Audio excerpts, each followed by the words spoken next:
Nak ambil gambar. Bertemu orang paling bahagia di dunia. Alkisahnya kalau di Terengganu, orang paling bahagia adalah orang Darak. Anak-anak semua, kita nak kat sini.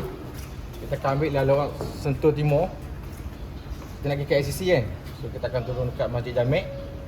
Daripada Masjid Jamek kita tukar stesen mana ke Gombak ke ICC.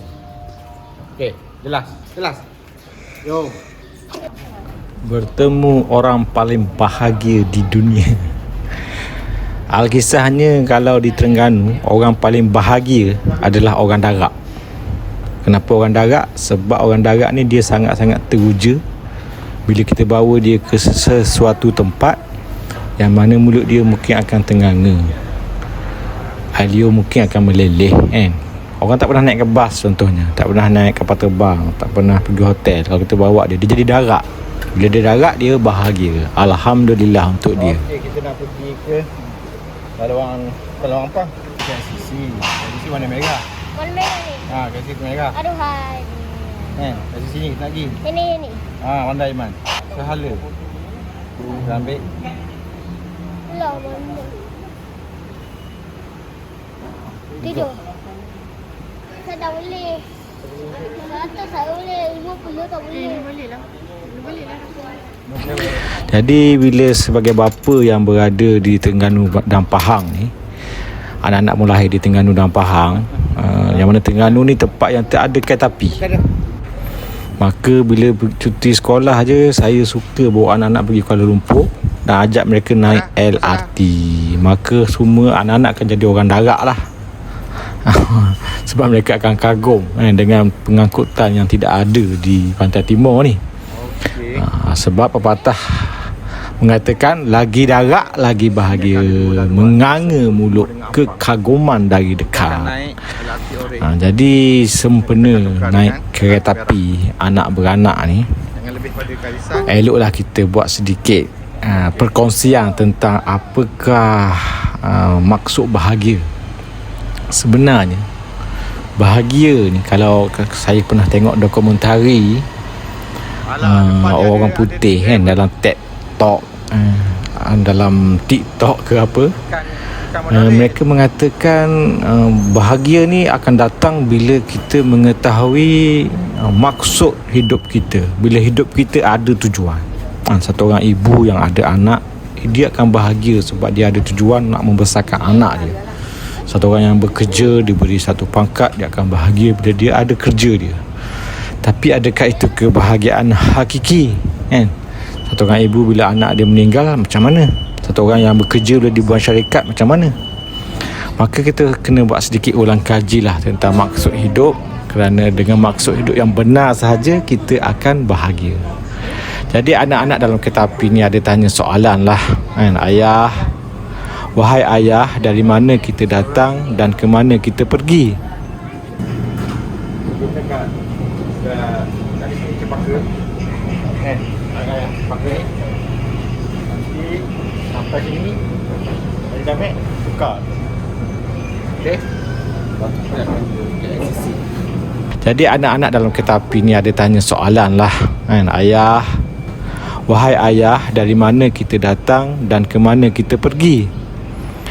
Maka saya jawablah pada anak-anak kan, macam kereta api lah hidup ini. Kita datang dari belakang dan pergi ke depan. Ayah nak kata janganlah bergurau ayah, nak kita orang tanya betul ni. Kita datang dari mana dan ke mana kita pergi. Nak jawapan ayah. Okey, jawapan yang sebenarnya, kita datang dari kehendak Allah dan kita pergi kepada kehendak Allah.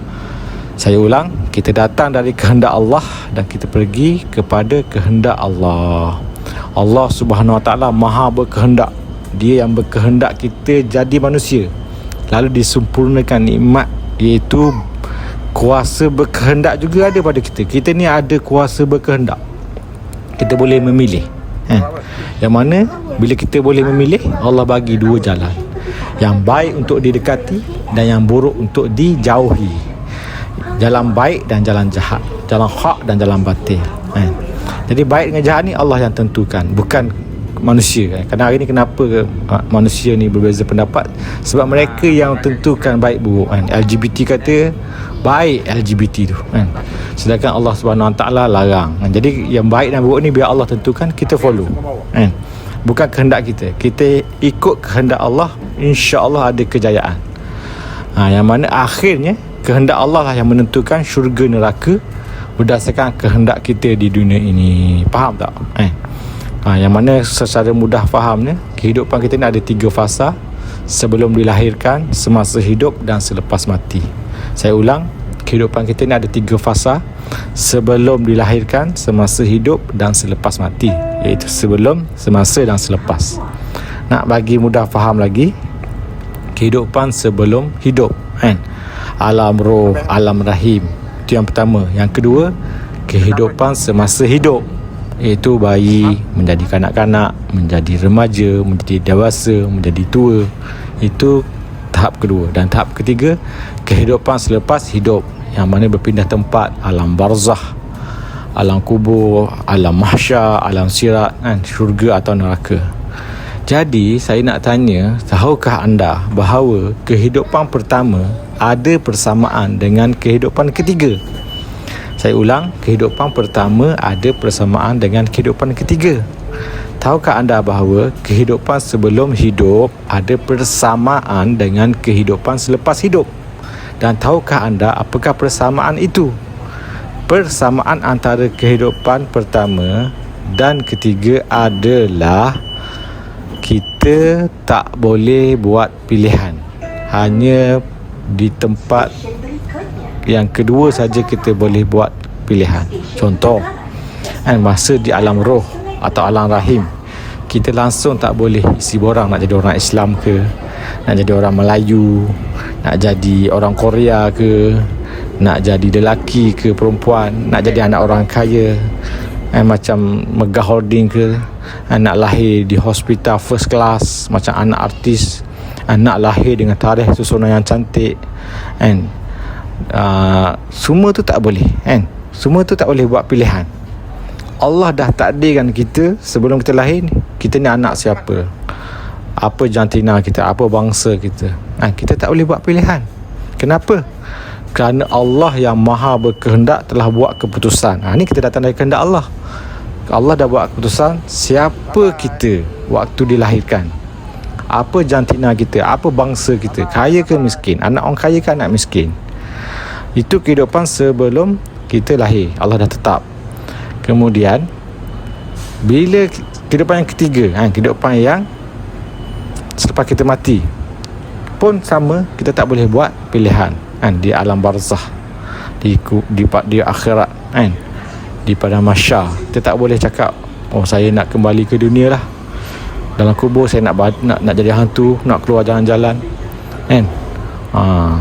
nak pergi pindah kubur, tak best kubur panas pagi nak panas petang, nak balik kampung sambut raya, tak boleh. Nak kiamat cepat sebab dah tak tahan kena azab dalam kubur, nak semayang dalam kubur pun tak boleh, nak puasa tak boleh. Jadi dalam kubur memang tak boleh buat apa-apa. Semuanya telah ditetapkan oleh Allah SWT berdasarkan pilihan kita semasa hidup. Jadi kejayaan kita bukan waktu dilahirkan, anak orang kaya, jantina bangsa, bukan kat situ kejayaan kita. Kejayaan kita waktu kita mati nanti, berdasarkan pilihan hidup. Jadi takdir di kehidupan ketiga, takdir di kehidupan selepas kita mati, kehidupan ketiga adalah berdasarkan pilihan dan kehendak yang telah kita buat di kehidupan kedua, di dunia ni. Di dunia ini sahajalah tempat Allah benarkan kita membuat pilihan. Dan segala pilihan kita di sini akan menentukan masa depan kita di sana. Jadi nak bahagia di sana, kita kena faham erti kebahagiaan di sini, iaitu kebahagiaan ada dalam membuat pilihan yang betul. Jadi ingat pesanan ini, ketika kita boleh buat pilihan yang betul tapi kita masih tak nak buat pilihan yang betul, takkanlah kita nak buat pilihan di tempat yang tidak boleh buat pilihan walaupun pilihan itu betul. Faham tak? Sekarang ni kita boleh pilih untuk buat keputusan untuk buat pilihan yang bahagia, yang membahagiakan. Nanti dah mati, kita dah tak boleh lagi nak buat keputusan yang membahagiakan. Tak boleh lah nak buat pilihan yang membahagiakan. Faham tak? Kejayaan hidup adalah bila kita berjaya membuat kehendak dan pilihan yang betul. Inilah dikatakan kebahagiaan. Kejayaan hidup, saya ulang, kejayaan hidup adalah bila kita berjaya membuat kehendak dan pilihan yang betul. Dan inilah erti kebahagiaan. Inilah kuasa yang Allah bagi pada manusia, kuasa memilih yang menentukan syurga atau neraka.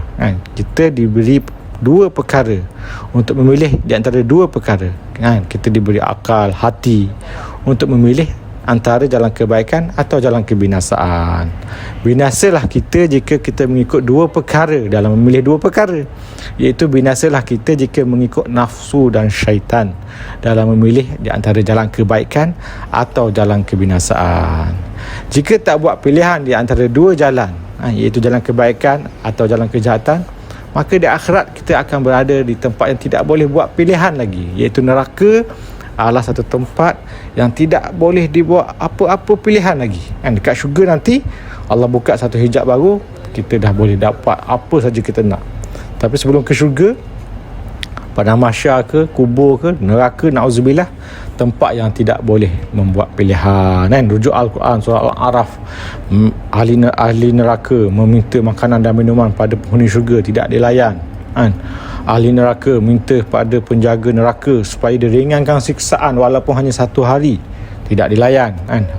Surah Al-Zukhruf, ahli neraka meminta kepada malaikat Malik agar dimatikan saja mereka ni, tak tahan dah kena seksa, nak jadi tanah, tak dilayan.